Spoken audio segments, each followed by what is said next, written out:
Olá pessoal, estamos de volta com o nosso Ver o Papo. Desta vez o convidado aqui é um poeta, artista visual, editor, entre outras faces que vão aparecer aqui. Eu estou com o meu convidado, o poeta Marcílio Costa. E aí, Marcílio, tudo bem? Tudo bom, Edilson? Como é que tá? Beleza, cara. Prazer te ter aqui, bater esse papo contigo. Bom, começando, Marcílio, tu és de Marabá, né, cara? Sim, eu venho de Marabá. É família migrante, como é que é? Sim, Porque o sim. pessoal de Marabá, né? Assim, é como é boa parte desse país, assim, né? Como Aham. é a formação da nossa próprio povo, assim. Meus pais são Me de atrapalhei cam... aqui, cara, desculpa. A câmera tava em mim, sim, agora tá em Não, ti. tranquilo. Sim. Vem de Cametá, né? Ah, Cametá. E isso, Baixo Aham. Tocantins. Sim. E aí, assim, chegamos ali para aquela região, né?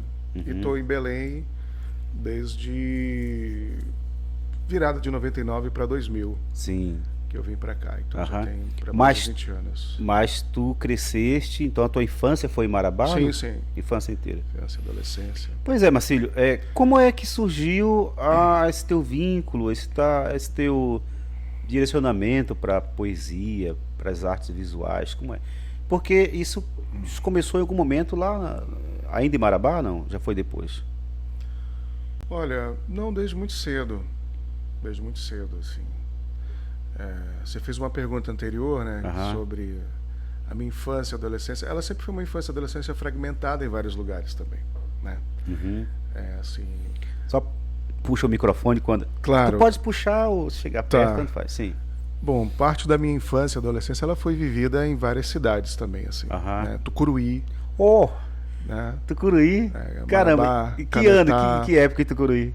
Olha, eu acho que foi ali 80 e acho que 85, Aham. 84, Tá. 80 até 87, eu acho. Aham, já foi depois de mim que eu também tenho uma passagem Foi para Marabá. em Porto Curuí.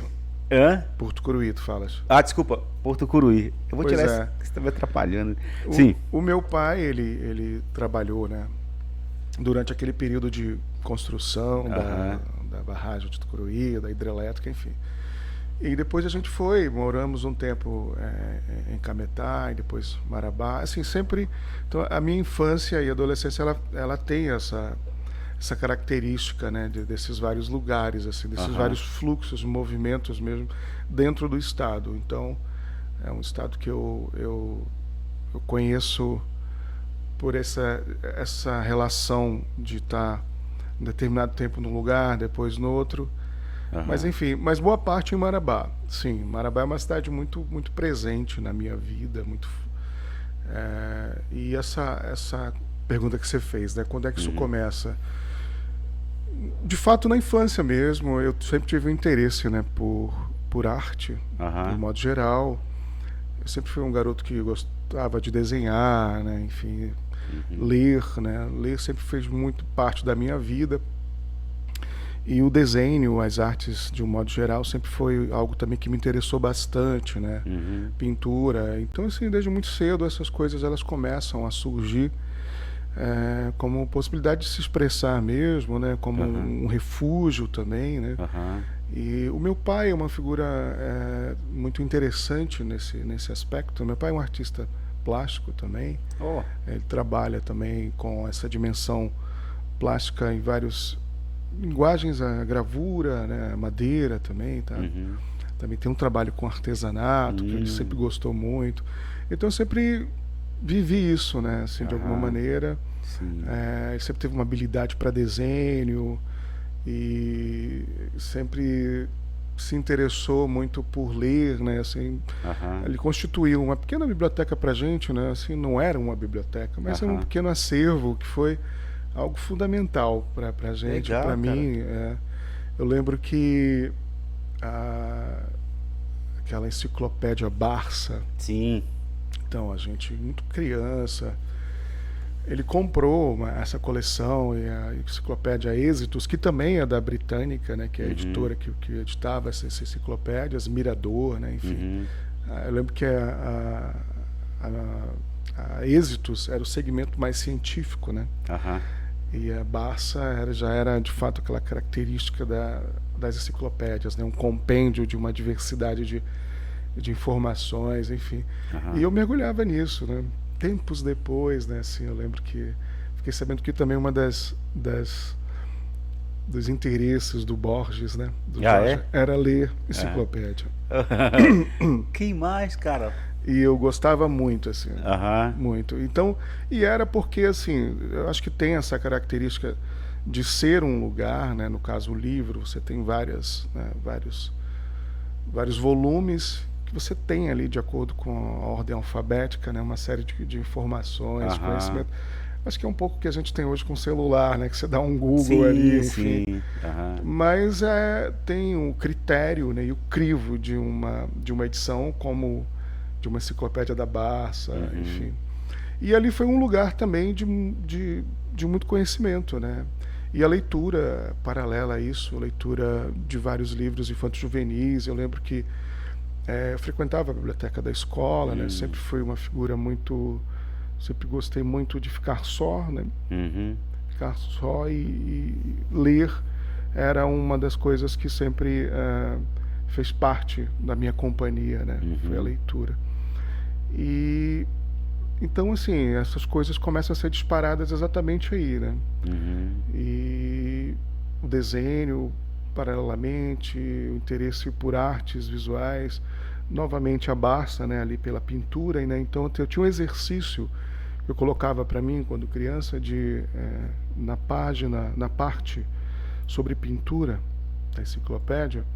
Então você tem ali uma série de lâminas em cores, né, com as pinturas de vários artistas, Giotto, Caravaggio, Michelangelo, Piero della Francesca, e uma série de autores. Aham. Então, assim, dentro da história da pintura que eu lia e relia, Aham. acompanhava essas várias lâminas ali enquanto exemplos, que é uma série de pinturas fantásticas. Assim. Ilustração, né? Ilustrações, E aí era uma coisa que eu colocava assim como uma espécie de desafio, né, de reconhecer quando eu me deparava com algum pintor, alguma obra, digamos assim, de quem era aquela pintura. E eu conseguia fazer isso, né, justamente legal. por essa referência. Assim. Então eu estudava ali meio que os traços, o estilo daquele autor, claro, dentro de uma relação muito peculiar e uma particular. percepção, um aprendizado dos detalhes, né? Exatamente. Então eu acho que estilos. essa percepção, esse exercício do olhar, né? Ele já se dá também dessa maneira, né? De olhar para pinturas e artistas, obras, de algumas referências, né, da nossa história da arte. E isso, de certa maneira, é uma educação do olhar, né? Isso ainda nesse período de infância, Sim. adolescência e tal. Infância, adolescência, exatamente. Então, pelo que tu falaste aí, cara, o teu pai tem uma importância grande, né, nisso. Eu acho que pelo que tu vias, pelo que tu, Elaine, pode falar, Elaine. Ah. Não, eu ia chegar lá, exatamente. Deixa eu só falar aqui o pessoal que não tá vendo. A Elaine Oliveira, esposa do Marcílio, professora, tá aqui também do lado. Brevemente faremos um papo também com ela. Tem uma importância enorme. Tá aqui soprando assim, né, na produção, na educação artística da cidade, a literatura, através da Casa da Linguagem. E tá aqui também soprando aqui pro Marcílio alguns detalhes. Para eu lembrar de algumas coisas, realmente. O meu pai, ele além desses interesses dele, né, pelo desenho, por pintar. Eu lembro que o meu pai também, ele abria letras, sabia assim? Ele não vivia disso. Legal. Eu lembro que ele trabalhava e no trabalho dele, ele trabalhou uma época num clube em Tucuruí. E era um clube destinado aos funcionários, né, da construção lá, das várias construtoras, várias empresas, a Eletronorte, enfim. Sim. E ele era um funcionário de lá. Então, assim, como ele tinha habilidade para desenho, Ele abria a letra com muita facilidade. Então, quando tinha, por exemplo, um evento, eles pediam para ele fazer a faixa, né? E ele fazia, ele abria, então... Legal. Era uma coisa... Então, assim, eu tenho um interesse gráfico muito grande pela dimensão gráfica da visualidade. Meu trabalho, por exemplo, Apócrifos, que é um trabalho que eu estou realizando junto à Fundação Cultural do Pará, Casa das Artes, que foi um prêmio. Sim. Ele é um trabalho... Nós vamos enfatizá-lo daqui a pouco. Já, sim. já, né? Sobre artes, nessa relação, essa aproximação da poesia com as artes visuais, e justamente a dimensão gráfica, né, da imagem, da palavra. Sim. E isso sempre me interessou. Talvez, eu acho que de repente tem um fundo aí, né, dessa percepção, dessa herança, dessa convivência com meu pai, e essa habilidade dele com as artes gráficas também, né? De alguma maneira ali você tem um ofício gráfico. E ele também escrevia poesia. Né? Ele era um curioso em escrever, assim. Ele até hoje tem um caderno, não sei se ele tem mais de um caderno com poemas, mas está muito bem guardado ali. Eu acho que ele não pretende que isso ganhe, entendeu? Essa dimensão mais disponibilidade. Mas, enfim, eu lembro que ele fazia alguns poemas, alguns versos, como ele mesmo diz, ele não tinha essa pretensão de ser poeta, mas talvez ele, naquele momento, aquilo era um campo de expressão necessário para ele, né? E ele lia para mim, né? Ele mostrava, olha esse poema que eu fiz, enfim. E eu ficava escutando, né? Aquilo. E isso é o quê? Eu acho que eu tinha 7 anos de idade, 6 anos de idade, por aí. Então, essa pessoa, né, que se ocupava em expressar de alguma maneira, se expressar por meio da dimensão poética da palavra, né, que é meu pai, e essa experiência de troca, né, com algum público, que no caso era eu, né, certamente isso tem uma presença que ela reverbera até hoje. Certamente a gente pode fazer depois as investigações, né, mas no campo da psicanálise, enfim, mas tem certamente isso, obviamente. Então, assim, essa presença dele é algo fundamental, porque o campo da poesia, que é algo que sempre me interessou, né, desde que eu me entendo por gente, e depois quando eu comecei a escrever, acredito também que essa presença dele se dá, né, nesse meu ofício de poeta também. Legal, então parece, quer dizer, são dados importantes, né? Bom, aí mas enquanto artista foste te formando, que sim. O artista vai se formando, né, aos poucos. Mas quando é que tu entende assim, eu sou um artista, eu sou um poeta? Como é que começa a tua produção enquanto poeta? Olha, tu tens 2 livros só? Sim, publicados. Eu tenho 2 livros, Deixa eu mostrar aqui, que são Celina. Vou mostrar aqui. E o Depois da Sede. Abrir aqui. Celina, que é de qual é o ano? 2000. Ele sai em 2010, né? Sai em 2010, mas é um livro de 2008. Certo. E depois vem Depois da Sede, 2012, que é um prêmio da Fundação Cultural do Pará. É o lançamento dele em 2012. Tá. Aí tu começas então a escrever ainda na adolescência? Sim.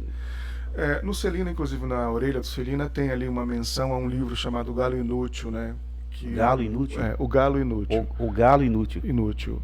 Que é o meu, assim, foi o primeiro livro que eu concebi enquanto livro, enquanto obra, em que eu reuni, fiz um conjunto, né? Pensei um livro enquanto um projeto. Foi o Galo Inútil, foi um livro que foi submetido a um edital em 2000, se eu não me engano, 2001, logo que eu cheguei em Belém.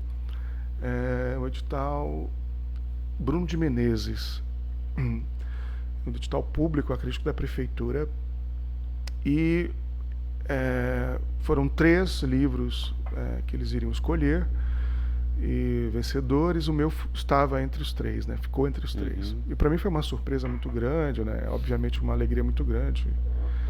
E só que o livro não foi publicado, né? Eu faço uma menção a esse livro na orelha do Depois da Sede. E enfim, então foi um livro que eu abandonei depois. Não me interessa publicar, não me interessava à época. Hoje eu acho que para mim não interessa mais que ele venha a público. Uma visão crítica. Sim, sim. Eu não me preocupo muito em... eu estou com 2 livros. O terceiro, para você ter uma ideia, ele já está pronto há muito tempo, né? Assim, eu já venho trabalhando esse livro há muitos anos, mesmo assim, né? E fico adiando sempre o lançamento, né? Por uma necessidade de trabalhar mesmo no livro e também outras coisas que vão surgindo no meu trabalho enquanto artista, né? E eu acabo não dando a atenção necessária para que ele venha enquanto livro, né? Mas ele está pronto já há algum tempo. E eu acho que em 2023 agora ele deve ser publicado, né? Editado. Então, assim, esses 2 livros de fato são as minhas produções iniciais, mas o Galinute é uma produção que é um livro que reúne produção ali dos anos 90, que é ali meados de 90.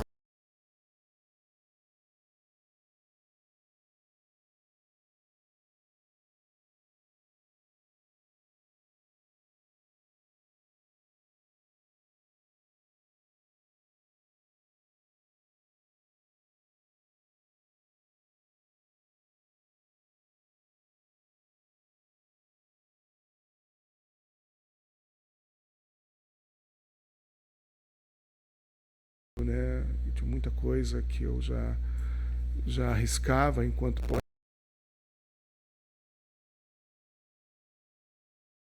essência e mergulho cada vez mais nos livros, nos autores que se tornam referências para o meu trabalho. Eu tomo essa consciência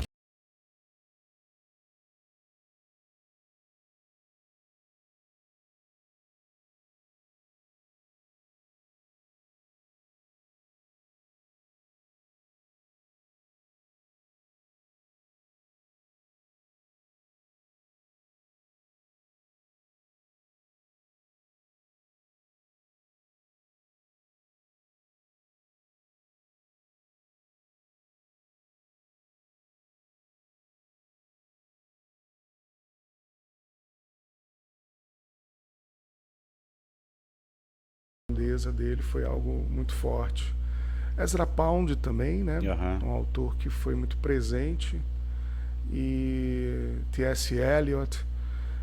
É importante dizer o porquê desses autores, né? Eu lembro que em Marabá tem uma grande amiga. Hoje ela foi embora, depois voltou. Hoje ela está por lá. A última vez que eu estive em Marabá, conversei com ela. A gente tem se encontrado e conversado sobre tantas coisas, né? E eu acho que sim. Sim, vai em breve. Assim, ela chama-se Rose Anacleto. E a primeira vez que eu fui à casa dela, fui para uma situação outra, eu me deparei com uma biblioteca que eu nunca tinha visto na minha vida, assim, entendeu? Um acervo assim enorme, né? E eu fiquei maravilhado. E ela aparece e pergunta se eu tinha interesse por literatura. Digo que sim. E a gente começa a conversar um pouco sobre poesia. E ela tira da estante um livro do Whitman e me fala sobre ele. Diz que eu tinha que ler aquele autor, né? Walt Whitman. Desculpa só te cortando, mas depois eu te lembro onde tu estavas. Tu viste aquela série famosa? Qual? Do professor que Merli? Não, que faz anfetamina, se não me engano. Sim, Breaking Bad. Breaking Bad. Tu viste essa série, não? Não. Esse poeta. Ele é recorrente, né? Ele tá subjacente ali, ele aparece em momentos importantes. Sim. O Whitman, né? Sim. Se eu não me engano, parece que é. Sim. Bom saber, né? Aham. Então, ela tem essa presença, né? Então ela me mostra esses autores, apresenta Ezra Pound, T.S. Eliot, né? E outros autores, assim. E então esses autores se tornam uma pedra de toque no meu processo, né? E vão, ao longo que você vai seguindo, né, a sua trajetória, você vai devorando aí vários outros autores, fazendo ali a sua paideuma, né, as suas predileções, as suas vozes de interlocuções, assim, né? Sim. Legal, cara. Aí então depois tu chega no Celina. Sim, o Celina é um livro que vem depois da experiência do Galinúcio, né? Que foi uma experiência muito interessante para mim na época, mas frustrada enquanto publicação, né? Que não aconteceu, o edital, o prêmio não... Acho que a instituição não chegou a publicar nenhum dos livros dos autores. E continuei escrevendo e pensando... Foi um sinal, né? Foi um sinal, né? Sim. Foi um sinal para ti como poeta, né? Pô, ganhei, eu fui, então... A gente já pensa assim, eu acho que é por aí, né? É por aí, eu acho que tem alguma coisa aí, né? E depois, com o tempo, você começa a perceber que isso não é muito... É importante, eu acho que numa determinada fase do escritor, a gente quer isso de uma maneira, sim.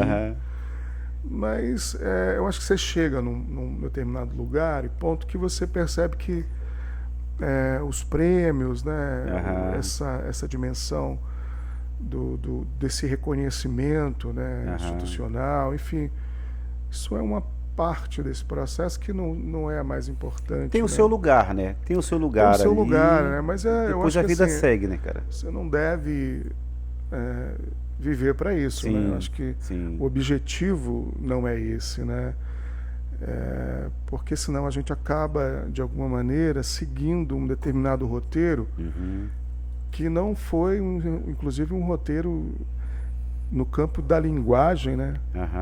De uma proposta nossa, né? Enquanto autor, né?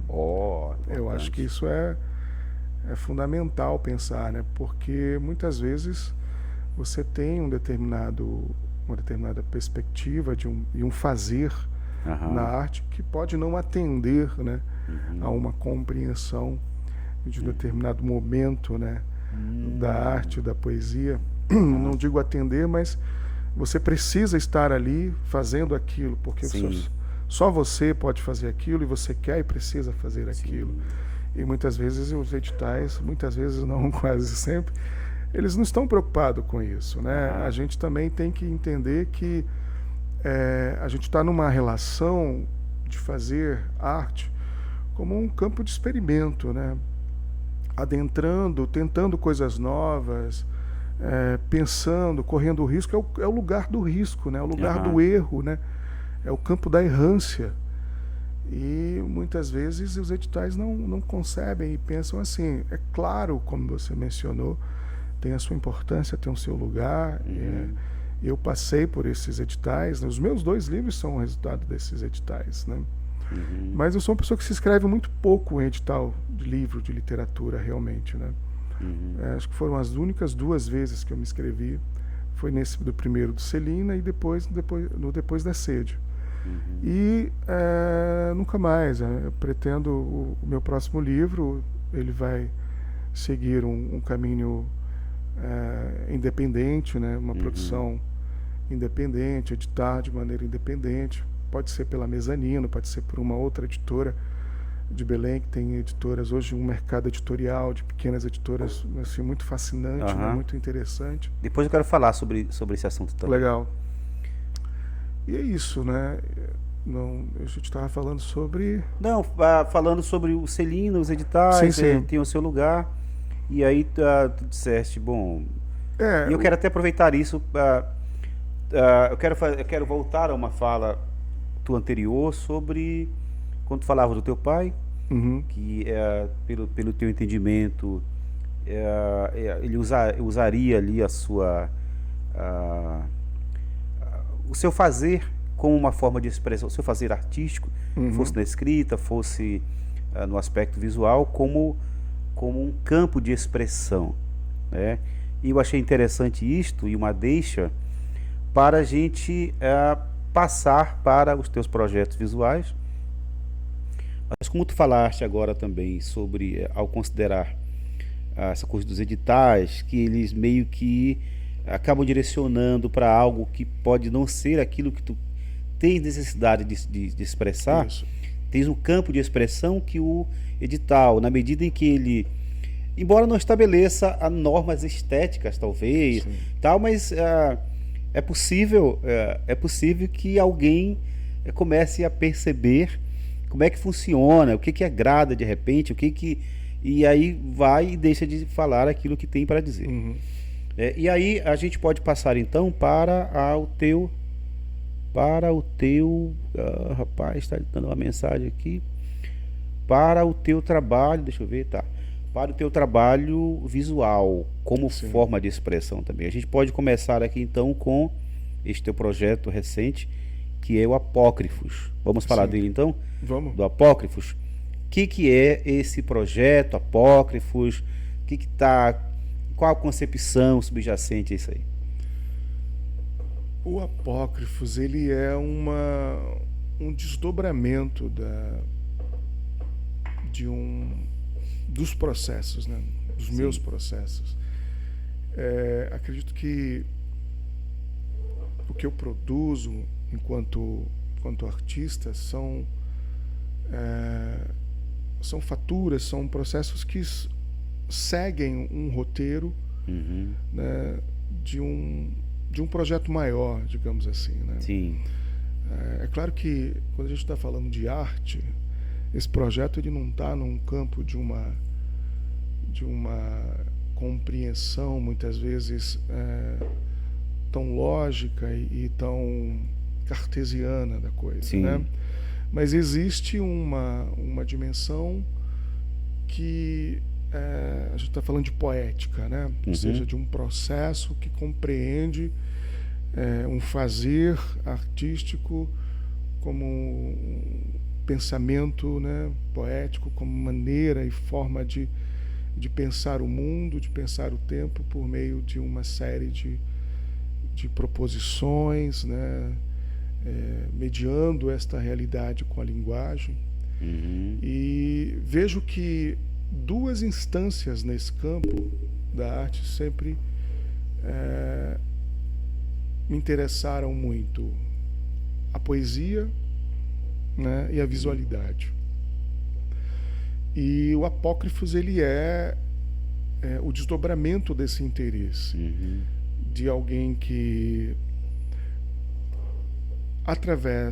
por meio da poesia, dispara experiências com a imagem.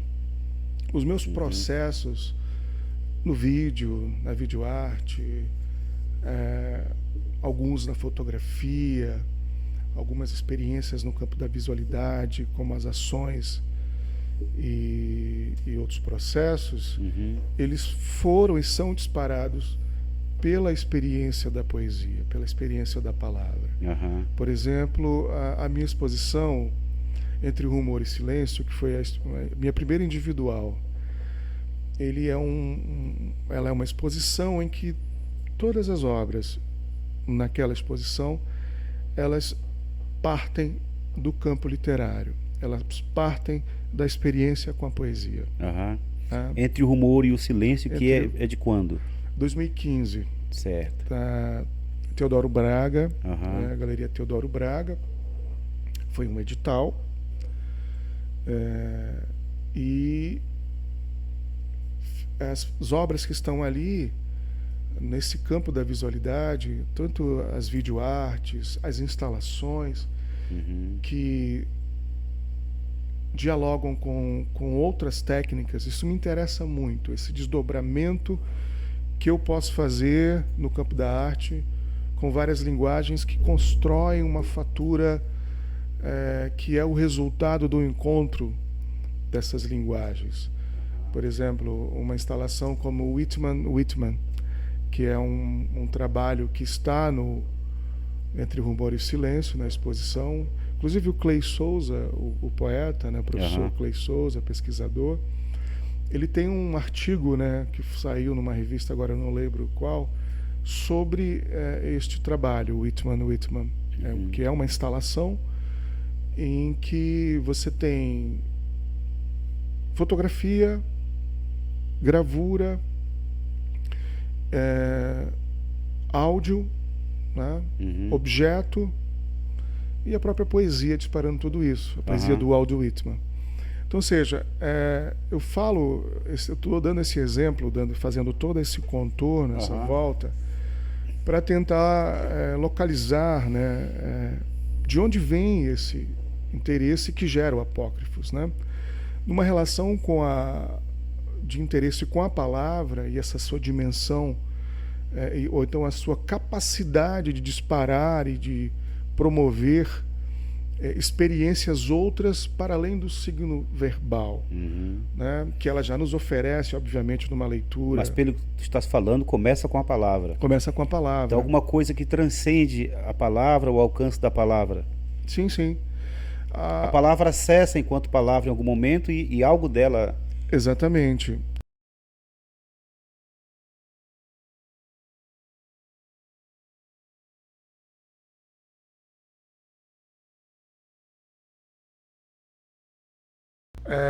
Além de ser um desdobramento desta palavra, ou seja, é como se eu tivesse ali a palavra numa outra configuração, né? É isso que eu busco, por exemplo, nos meus trabalhos de instalação e nas videoartes. Eu não estou anulando uma coisa e outra, né? Mas eu acredito que é como se eu expandisse, Sim. na verdade, né? Por isso que eu uso muito essa expressão poesia expandida, né? Que já é uma expressão que já vem, é uma expressão que a gente usa muito neste campo, em que você coloca a poesia num campo de experiência onde você expande de fato a própria compreensão de poesia, a própria instância e dimensão de palavra. Isso me interessa. Então me parece que este quer dizer, pensar a palavra e aquilo que a ultrapassa, mas é disparado por ela.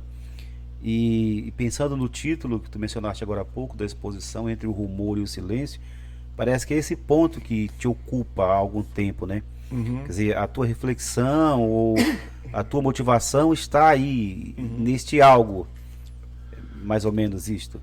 Esse entre, né? Esse entre, sim. Exatamente. Então, Apócrifos tem a ver com isto. Isso. Fala então, o que é o Apócrifos. O Apócrifos, ele vem de essa minha fala anterior, me leva tem um propósito de justamente chegar no Apócrifos e compreendê-lo como uma experiência de escrita radical, né?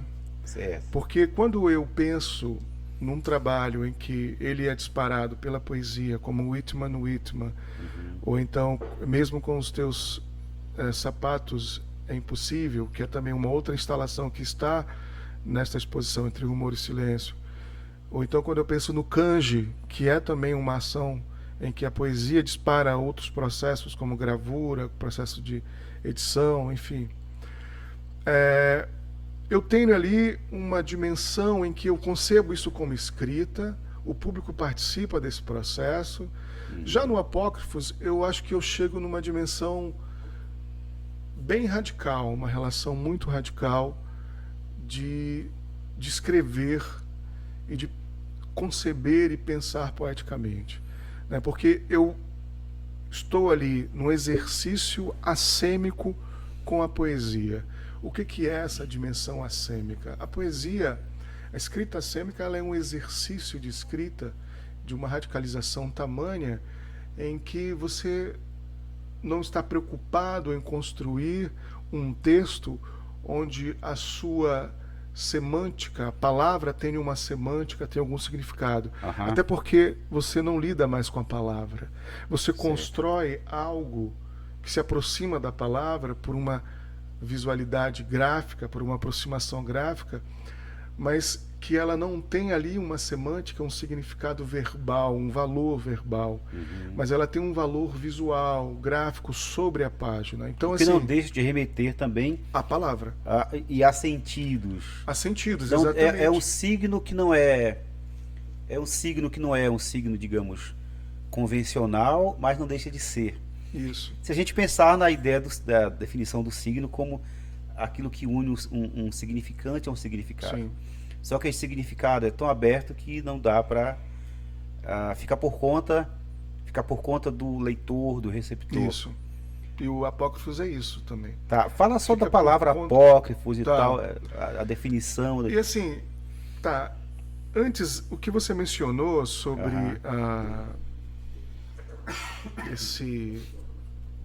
essa dimensão do significado, não significa que não tenha, né, uma semântica. De fato, é algo que eu deixo muito claro, inclusive no texto da exposição virtual, no próprio projeto, porque usa-se a expressão assêmica, né, que seria o a de não, né, do grego, o sêmico de semântica, ou seja, não há uma semântica, né, mas que é mediado pela linguagem tem uma semântica. Sim. Então, nesse caso, a gente está falando de uma semântica verbal, no sentido do que a gente entende como verbal, né? Esse signo verbal convencional da comunicação escrita convencional, ok. Mas eu tenho ali uma semântica pela própria visualidade, pela própria posicionamento, disposição desses signos gráficos, desses ideogramas sobre a página, ideogramas inventados, né? Então, assim, e o título Apócrifos, ele vem justamente porque é importante pensar no subtítulo também. Apócrifos escritas da cidade e outros poemas. Opa. Ele nasce, esse projeto, justamente de uma percepção sobre a cidade, dentro da cidade, né? Compreendendo a cidade como um grande livro. E a cidade enquanto um grande livro e também, ao mesmo tempo, enquanto uma escritora. E ela, enquanto uma escritora, né, dotada de uma sensibilidade, de uma inteligência peculiar, enquanto um ser que pensa e escreve, ela tem a sua escrita também peculiar, estranha e diferente. Que escrita é essa? Eu chamei de uma escrita ideogrâmica, né? Ou seja, a cidade produz a sua escrita através de ideogramas próprios. Que ideogramas são esses?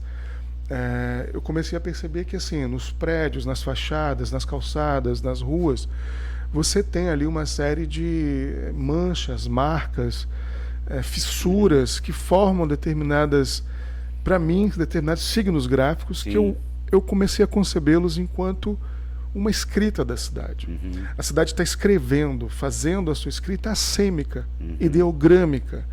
Ela pode não ter inicialmente um valor verbal, até porque é um ser tão complexo e que lida e que convive com uma complexidade humana também, ao mesmo tempo que ela abarca essa complexidade, ela é essa complexidade. Então, ela produz uma escrita complexa e peculiar, que são esses ideogramas, e que geralmente a gente olha como manchas na parede, texturas de um determinado prédio que está ali com infiltrações. Então aquilo eu comecei a perceber a cidade escrevendo mesmo através de vários métodos caligráficos. Que processos e métodos são esses?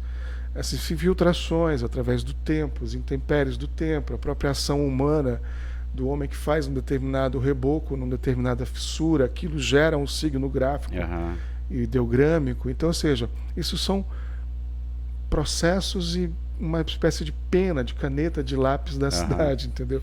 Assim como a gente usa uma caneta preta, usa um lápis, usa um giz, pedaço de carvão, a cidade também se vale dessas várias penas para escrever os seus ideogramas. Certo.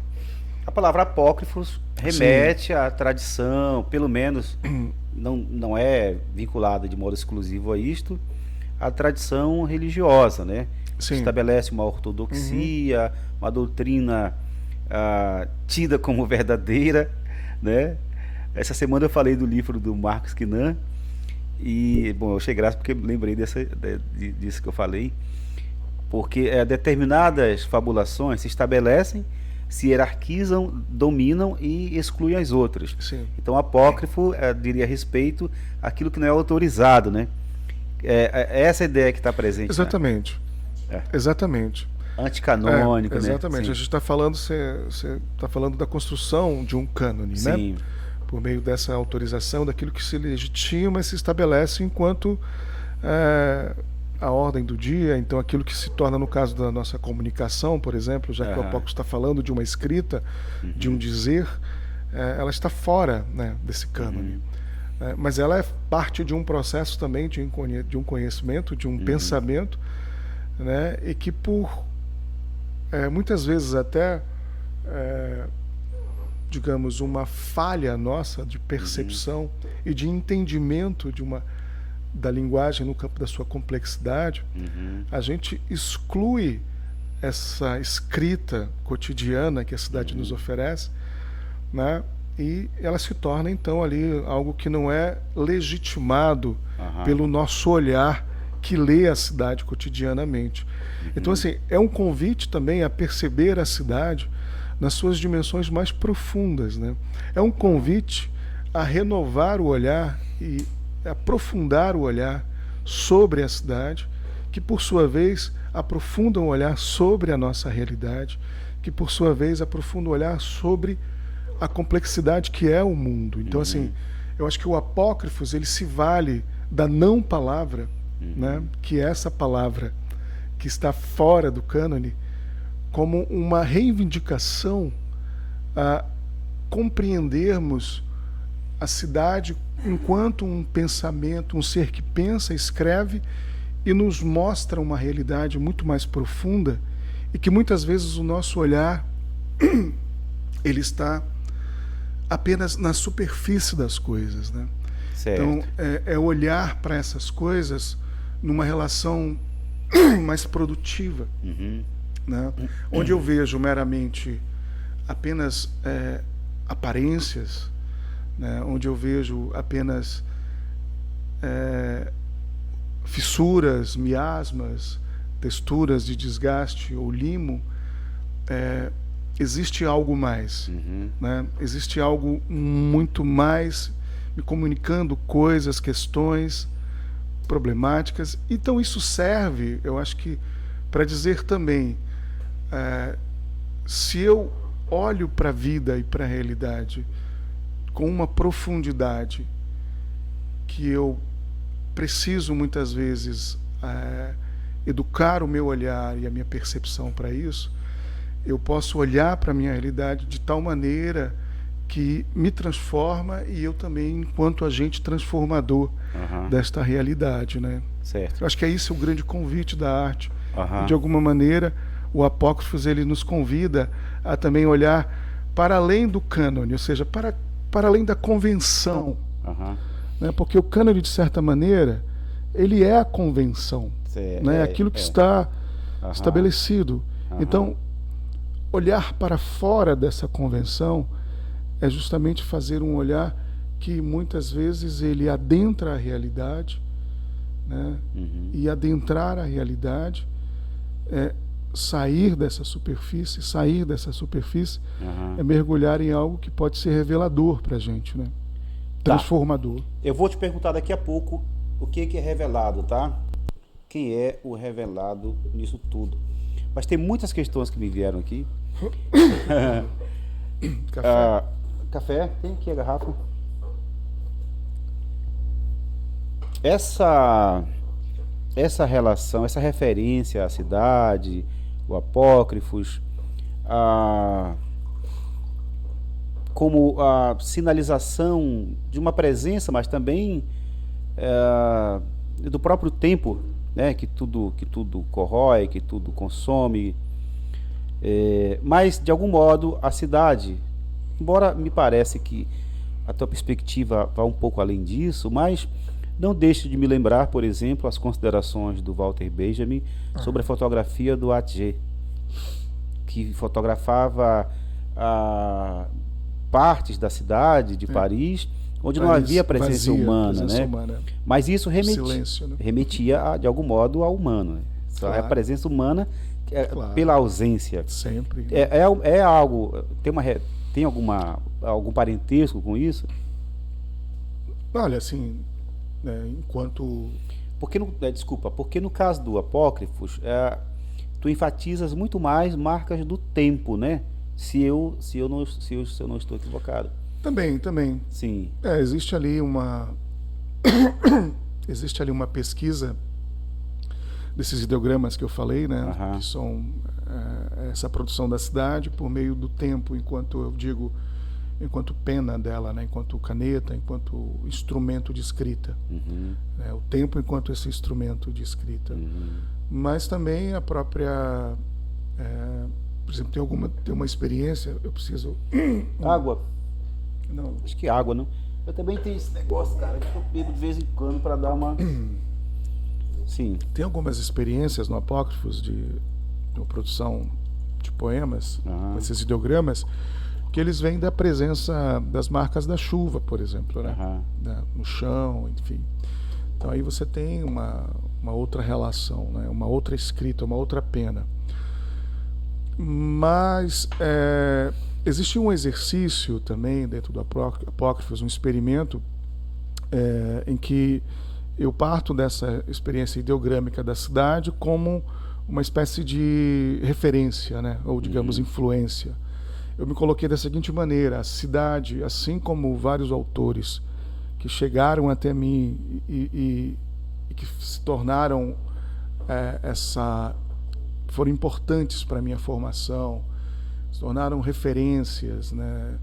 E na minha produção enquanto poeta, enquanto artista, a cidade também ela se torna no Apócrifos, já que ela escreve, e a sua escrita é muito peculiar e estranha, e me provoca a ler esse texto, este poema, né? E como diz eu não lembro quem disse isso, mas o bom autor te incomoda, né? E a cidade, enquanto escritora, me incomodou a sua escrita, o seu texto. E esse texto, ele disparou também a necessidade de eu quero fazer uma experiência também assêmica a partir da minha própria produção ideogrâmica. Eu tenho experimentos no Apócrifos em que a cidade produz os seus ideogramas, eu capturo esses ideogramas da cidade e componho poemas. Faço poemas com os ideogramas que a cidade escreveu. Mas eu quero, assim como a cidade, produzir meu próprio sistema de caracteres ideogrâmicos, assêmicos.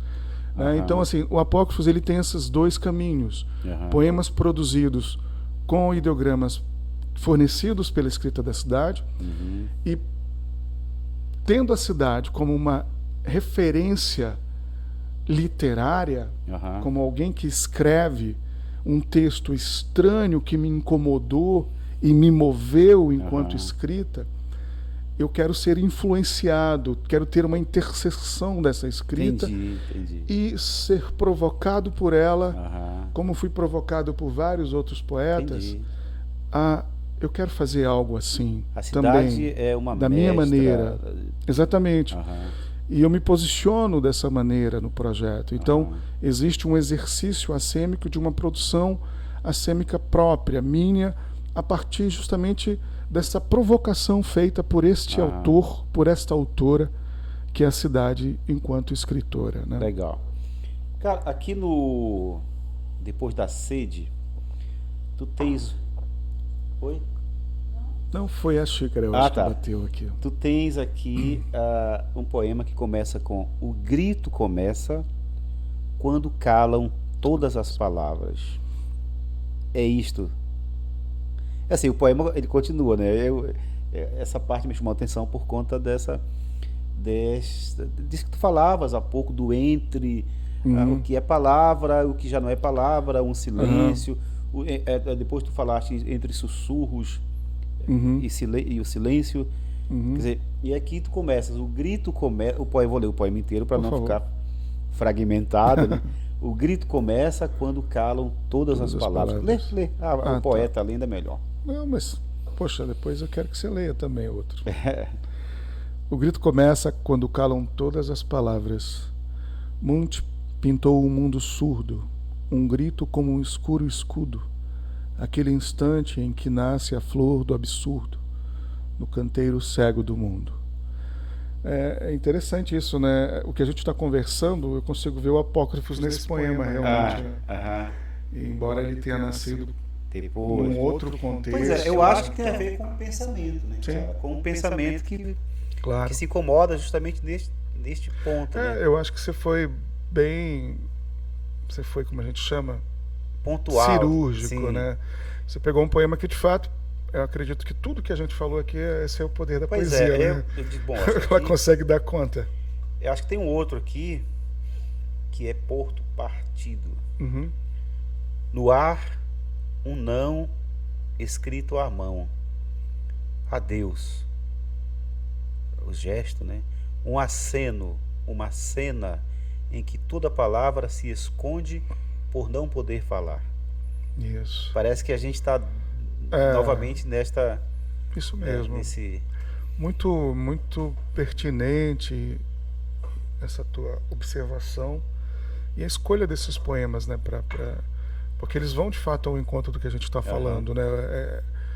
Você ilustra com eles, assim, né? Provoca. Eu acho que parece que esta é a tua questão, né, cara? Isso. É a tua questão. Parece que sim. Tu falaste Parece antes que o Apócrifos ele é isso, né? Uma busca, esses silêncios gerados talvez pela, digamos, o que a palavra pode, até onde ela pode, é aqui, mas eu quero que ela continue, e ela pode continuar de numa outra configuração. Que configuração é essa? É a imagem? É o vídeo? Ou seja, é como se ela reivindicasse um desdobramento da sua potência, né? Que fica ali interrompida no poema nesses silêncios, né? Nessas impossibilidades, né? E que talvez você coloca uma questão quando você traz esse poema, que é justamente isso, né? Falar sobre essa impossibilidade muitas vezes das palavras, né? E que talvez esses processos outros meus, no caso com a imagem, seria justamente a busca de preencher ou de dar conta, né? De dar conta disso, né? Mas sempre compreendendo que isso é uma instância outra no campo da possibilidade da palavra poética. Talvez nunca colocando a palavra num limite, num limiar de uma incompetência semântica, mas talvez cobrando de nós uma competência semântica que ela sugere por sua potência de imagem, por sua potência sonora, por suas várias potências. É, né? Talvez quando a palavra ela perde o seu aspecto convencional, né, cara? Isso. Porque e aí ela vai para um campo apócrifo. Justamente. Ela precisa sair do cânone. Sim, ela... E eu queria só te interromper porque me veio uma coisa aqui. A gente está falando exatamente o que é a poesia, né? Eu acredito nisso. Ela é exatamente o exercício, o experimento, a necessidade de tirar a palavra dessa dimensão, desse espaço canônico. É renová-la, percebê-la enquanto possibilidade maior que não pode e não se contenta Elane quer falar, Elane. Apenas naquela dimensão, né? naquele espaço. Né? Ou seja, de fato a velha máxima do Drummond, né? Aprendi novas palavras, tornei outras mais belas. É isso. É tirá-la do espaço tirá-la da própria condição de dicionário. De referência, né? Sua função referencial. Exatamente, porque a dimensão apócrifa, não só do meu projeto, mas essa dimensão apócrifa, ela é uma metáfora exatamente da própria possibilidade outra de significados, né? Que a linguagem nos proporciona. E sair dessa condição de dicionário que a palavra está e sempre é a função de todo e qualquer da poesia, né? Poeta, escritor, né? Pois é, cara. Mas claro que nisso existe uma aventura que é prazerosa, claro, mas existe um perigo que é da abertura máxima. Claro. É quando se abre, né? Quando se abre. Por isso é o campo da errância, né? Sim. Eu acredito que a arte e a poesia, ele é o território e o lugar do erro, né? Aham. Cara, tem duas questões que eu quero tocar E a contigo. gente pensar, né, em erro e errância numa... É porque, assim, a poesia, a arte, ela subverte completamente, né, a nossa compreensão das coisas. Porque quando a gente fala aqui em erro e errância, né, Aham. muitas vezes as pessoas podem compreender isso de uma maneira, de fato, muito canônica. Uhum. Né? E a gente está falando justamente de um lugar em que o experimento é exatamente, talvez, digamos, o contorno mais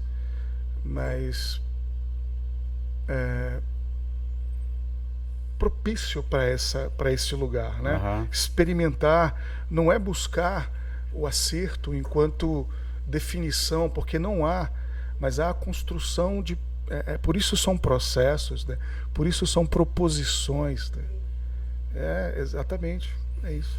Ah, me veio aqui uma imagem, me veio e foi embora também. Veio e foi, eu Poxa, não te consigo cortei. recuperar. Mas, tá. Vieram duas referências minhas. Essa da errância, muitos anos atrás, eu acho que 10 anos atrás, quando o Miguel Scaoca foi o artista homenageado pelo prêmio de fotografia contemporânea, né? Prêmio Diário Contemporâneo de O Diário Fotografia. Contemporâneo. E aí eu fui ouvir a palestra dele e no dia seguinte eu escrevi um texto. E eu começo com a ideia de que errar é humano, mas não no sentido do. Quer dizer, o que caracteriza o humano é a errância. Claro. Não o erro de algo que. Aham. Não, a condição humana ela Ah, é é. errância. E parece, quando eu te perguntava antes sobre o que é o revelado no apócrifo, né, que conduz a revelação, que tu falaste, talvez seja isso, essa revelação do errante, né? E me veio também a ideia de vão, que é uma palavra e uma ideia que eu gosto muito, acho que já escrevi alguma coisa a respeito, que é esta aventura do ser humano no tempo, na história, mas também no campo do significado, é uma errância, quer dizer, o homem se faz na medida em que avança e este avançar neste vão, nesta abertura máxima, é errância, né? Mas voltando então à questão do apócrifo, eu não deixei de lembrar de um trabalho de alguns anos atrás que tu participas, não sei se a ideia é tua, mas o roteiro é teu, e tem a ver, eu acho que é também um ponto anterior do que vai dar no apócrifo, que é o Muragens. Hum. Muragens. Fala desse projeto aí. Muragens Crônicas de um Muro, né? É uma Sim, animação. que tem a ver com a observação do Sim, muro e tal. é, A gente até poderia exatamente. colocar aqui, só que as luzes vão atrapalhar a imagem da televisão. Mas aí fica a sugestão pro público, Fica né? a sugestão. Muragens, Muragens, só buscar Crônicas no de um YouTube. Muro. Sim. É um filme... Que é belíssimo, deixa eu te falar, belíssimo, que uma coisa legal. maravilhosa. Sim. Pô, é uma animação, né? Aham. Que com a direção minha, a direção do Andrei Miralha, e o roteiro ele nasceu ali na Doutor Moraes, ali na Travessa Doutor Moraes. Nós moramos por 6 anos, acredito que 6 anos, ali atrás do Muro do Cemitério Soledade. Sim. Doutor Moraes tem a feira, né? Aham. E quando nós... eu lembro que a janela, a gente abria, a casa se abria, janela, porta, a vista era um muro, Sim. o Muro do Soledade. Aham. E um muro em branco, né? Ali, uma grande tela, né? Uma grande tela, qualquer tela, a tela de cinema, Uhum. a tela de pintura, Uhum. uma folha em branco, a pauta de um caderno, enfim. E assim, eu sempre falo que para quem lida, né, com escrita, uma folha em branco, algo em branco diante de você é sempre uma provocação, né? Uhum. E aí eu comecei a pensar uma série de pequenas histórias assim absurdas, né? Naquele lugar, meio que poetizando aquele cotidiano ali, envolvendo os próprios feirantes enquanto personagens, escrevi alguns poemas sobre algumas figuras, assim, uma coisa mais de exercício, exercício mesmo, assim. E o Andrei, a gente começou a conversar sobre essa possibilidade de fazer, né, o filme, um projeto. O Andrei escreveu no edital da fundação não, no IAP, antigo IAP, Instituto de Artes do Pará, e foi aprovado e a gente conseguiu fazer o filme. Então foi um filme bastante interessante de ser feito. Foi a minha primeira experiência com animação, movido pelo Andrei, né? O Andrei Miralha, enquanto um grande cineasta da animação que nós temos, ele me provocou muito, e tivemos depois outras parcerias, né? Você tem o Muragens, que é a nossa primeira parceria, depois tem o Paravler Poesia, que esse eu não conheço. Pois é, ele é um resultado também de uns poemas, experimentos que eu fiz. O Andrei, a gente transformou aquilo num roteiro e foi feito 3 animações curtas, e hoje elas formam uma só, né?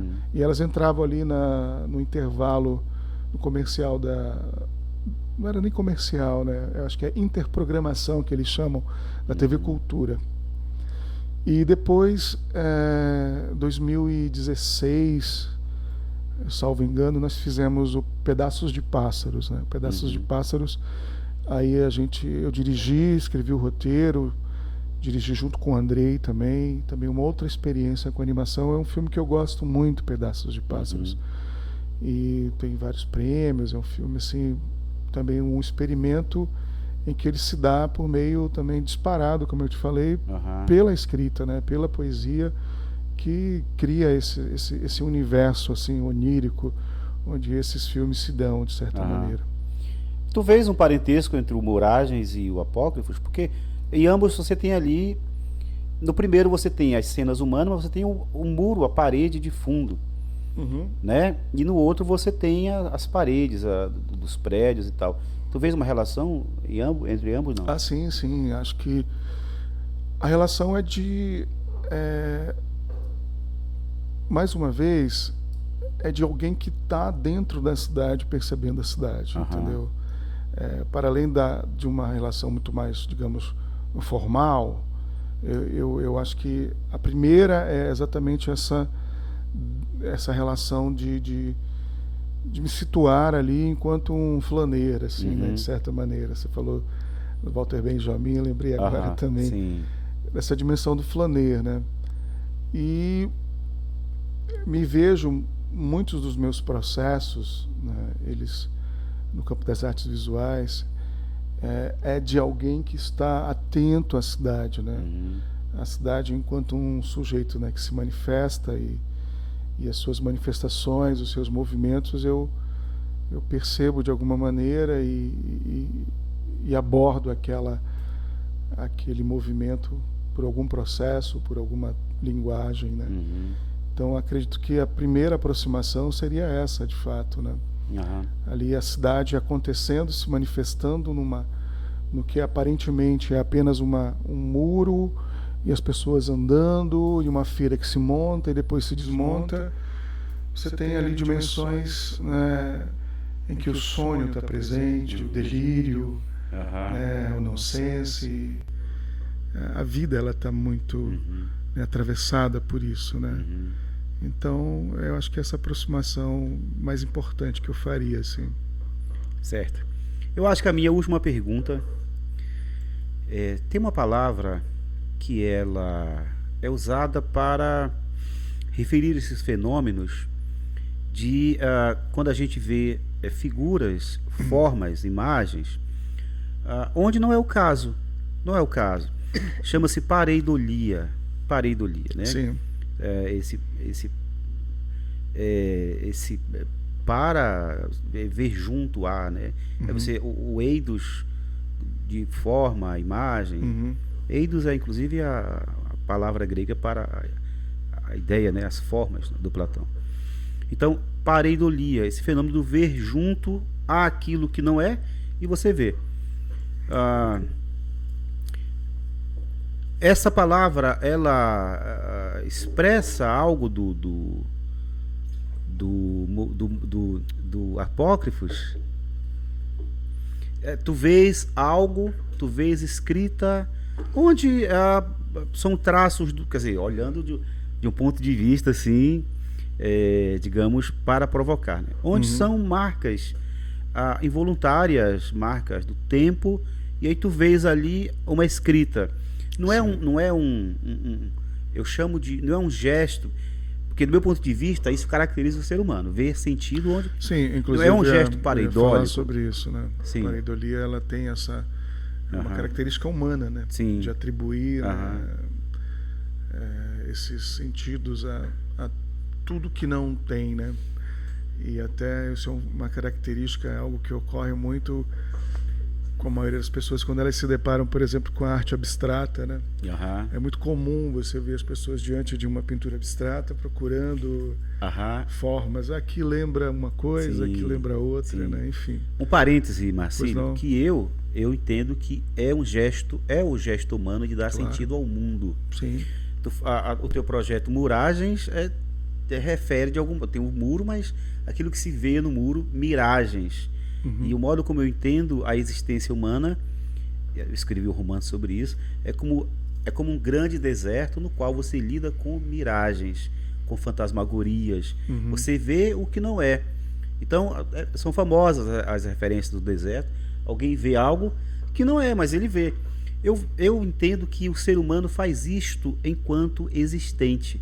Claro. E aí, talvez seja o caso também, para voltar, para não te cortar, o entrevistado és tu, não sou eu? Não, mas essa é a conversa. A história do Apócrifos como um olhar que preenche, um olhar que se encontra com a matriz.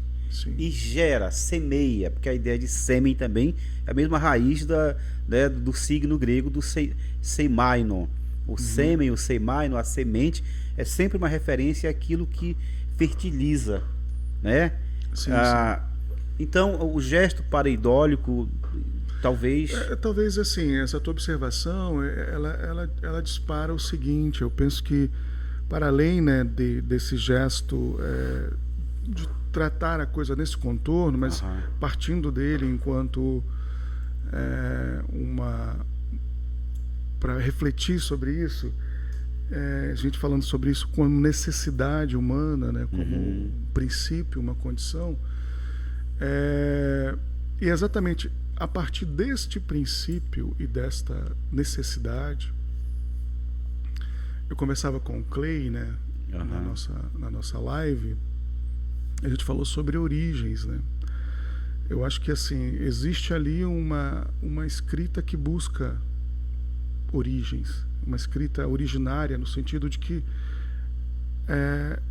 tamanha essa necessidade de buscar isso, sentidos, que você começa a construir algo aparentemente sem sentido, porque é como se você estivesse escavando atrás, justamente buscando o originário, né? Porque essa dimensão que você trouxe a partir da pareidolia, ela só reforça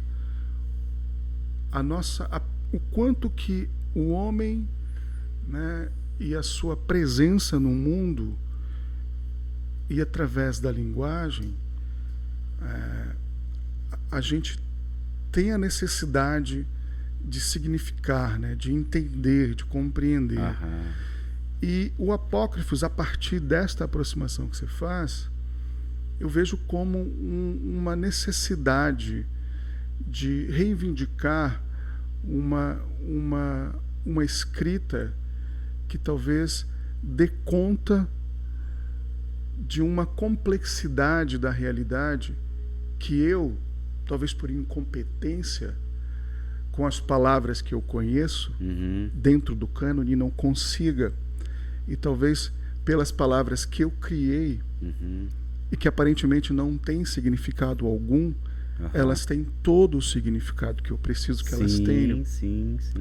Então, ou seja, é como se eu, num processo, como você aproximou dessa pareidolia, mas para além dela, mas ficando com a necessidade do homem de estar sempre olhando para as coisas com uma necessidade originária de compreender o mundo, né? E por isso nasceu o mito, de onde nasceu a poesia, de onde nasceu tantas outras coisas, e a arte vem desse processo. Então eu acredito que é uma escrita que procura, na própria origem da escrita, né, o entendimento sobre a vida, sobre a realidade, sobre o sentido das coisas, porque, como você bem mencionou, atribuir sentido a algo que aparentemente não tem. Então, ou seja, e eu continuo atribuindo sentido a alguma coisa que nasce também aparentemente sem sentido nenhum, né, para quem olha. Então é como se eu buscasse nessas origens, capturasse isso, configurasse isso, formatasse isso e devolvesse novamente numa condição originária para quem olha, vai atribuir um outro sentido àquilo, vai exercitar o seu exercício de origens e de construção de começos e princípios, criando uma grande roda nesse processo. Então me interessa isso, né? Eu acho que uma escrita que talvez mostre o quanto que é difícil e complexo escrever e pensar sobre as coisas, e que às vezes nem todas as palavras dão conta, e você precisa inventar novas palavras. E, como você mencionou no poema, né, criar um outro grito, né? Quando elas todas se calam, eu preciso criar outras palavras a partir dessas palavras iniciais também. Para encerrar, Marcílio, então, uma outra forma talvez de ver, e eu acho que tu tocas nisso em algum momento, embora tu refiras com frequência à origem, porque parece que nesse sentido haveria uma nostalgia, uma melancolia da origem, algo que se perdeu e que se tenta reencontrar. Ou, aí que eu como ao te ouvir e ao refletir sobre tudo isso, voltando à ideia da errância, o apócrifos, enquanto isto que se refere àquilo que está além da convenção, além do cânone, além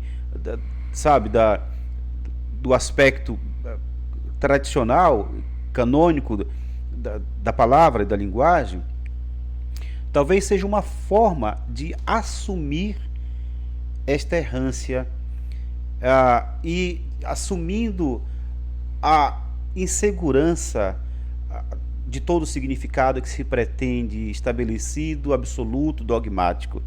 É quase, se eu pudesse aproximar, é quase um dizer de outro modo, amar o destino. Compreender o destino, quer dizer, a realidade humana, a condição humana, como isto que não tem segurança. O ser humano, ele é solitário, ele não tem a ideia da solidão e do desamparo que caracteriza a condição humana. Talvez ultrapassar esse limite da segurança do significado seja muito mais do que uma saudade, uma nostalgia da origem, seja um assumir esta errância e este desamparo. O que tu acha? Para a gente finalizar. Finalizar, né? Né?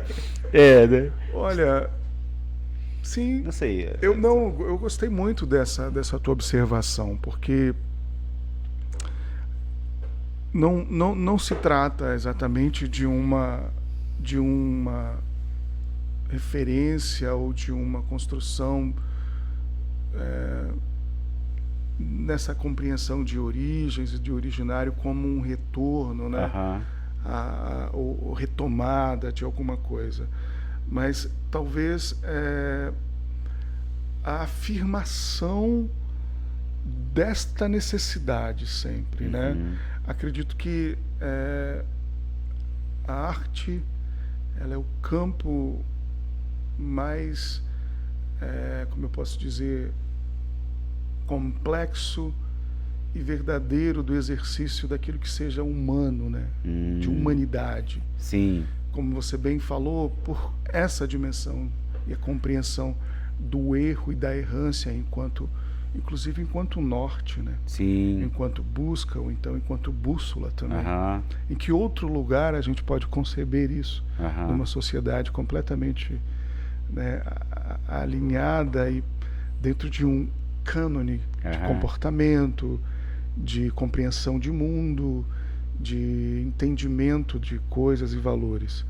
Então, assim, acredito que é uma afirmação desta necessidade. Acho que a arte vai sempre ser o lugar, nunca de respostas e soluções, mas da afirmação dessa busca e desta necessidade sempre, desta lacuna sempre, deste silêncio sempre. Logo, ela constrói novos silêncios a partir de um silêncio maior. Logo, não deixa de ser, como a filosofia de quem a gente se aproximou agora, não deixa de ser a arte uma contestação do estabelecido, né, cara? Sim. Seja da convenção.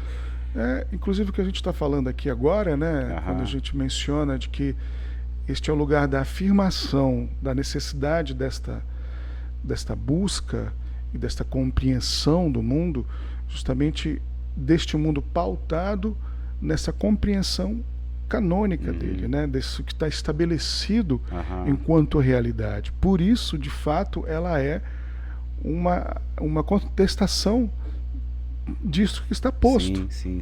Porque ela vai propor sempre algo para além disso, ou subverter o que já está aí. Né? Então, assim, subverter sempre.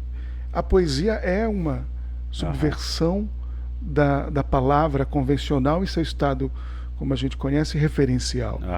Né? A arte, ela é exatamente uma subversão do que está colocado enquanto mundo, enquanto percepção, enquanto visualidade. Né? É justamente quando o extraordinário, né, se sobrepõe ao ordinário. A gente está falando de uma dimensão poética da realidade, falando de arte. Então ela está subvertendo, e ao mesmo tempo que subverte, é porque ela acrescenta algo a mais numa realidade supostamente dada e posta e convencional, né? Legal, Marcílio. Legal. Esse assunto renderia muito mais aqui, mas a gente já está com mais de 1h e 17. Legal. Essas conversas, sabes, né, que pouca gente vê, né, as conversas longas. Eu vou fazer um corte aqui e tal, de algum trecho, colocar no Facebook, mas a conversa toda vai para o canal do YouTube, o canal Ver o Papo. Bom, pessoal, é isto aí, papo com o Marcílio, um papo muito bacana. Nós transitamos aqui em dimensões, né, metafísicas, não a metafísica como uma referência de um sentido posto, mas da abertura ao homem em busca de significado, é mais neste sentido. Pô, Marcílio, eu te agradeço, cara, a tua presença aqui, Elaine, que tá ali, quietinha. E é isso aí. Quer falar uma última, algo do teu campo de expressão, ainda algo a dizer aí? Então, eu quero convidar as pessoas, né, depois eu posso passar para você o link da exposição virtual legal. do Apócrifos, né? E a exposição vai ficar aberta durante um bom tempo. Então, que façam essa visita ao site. Né? O site, inicialmente, ele só está com esta página, porque a gente está alimentando o site com outras produções e uma série de outras faturas no meu processo, mas o foco atualmente é a exposição Apócrifos virtual, que eu pretendo que ela ganhe em 2023 uma exposição física, né? Isso a gente ainda vai discutir. Então fica o convite para visitarem o site, e o link da exposição depois você pode disponibilizar no seu canal, no próprio YouTube. Tá bom? Legal. E te agradecer pelo convite. Eu que agradeço, cara. O papo foi muito bom. Gostei, maravilhoso. Legal. Gostei muito. Obrigado, Marcílio. Obrigado, Elaine. Pessoal, a gente fica por aqui. Até o próximo, não sei quando, porque nem sempre dá para fazer um próximo do outro. Tempo de trabalho, ocupações, as dificuldades, às vezes, para o convidado chegar aqui, às vezes alguém adoece, eu já adoeci também, tive que desmarcar. Mas é isso aí, a gente fica por aqui, espero que gostem. Até o próximo, então. Valeu.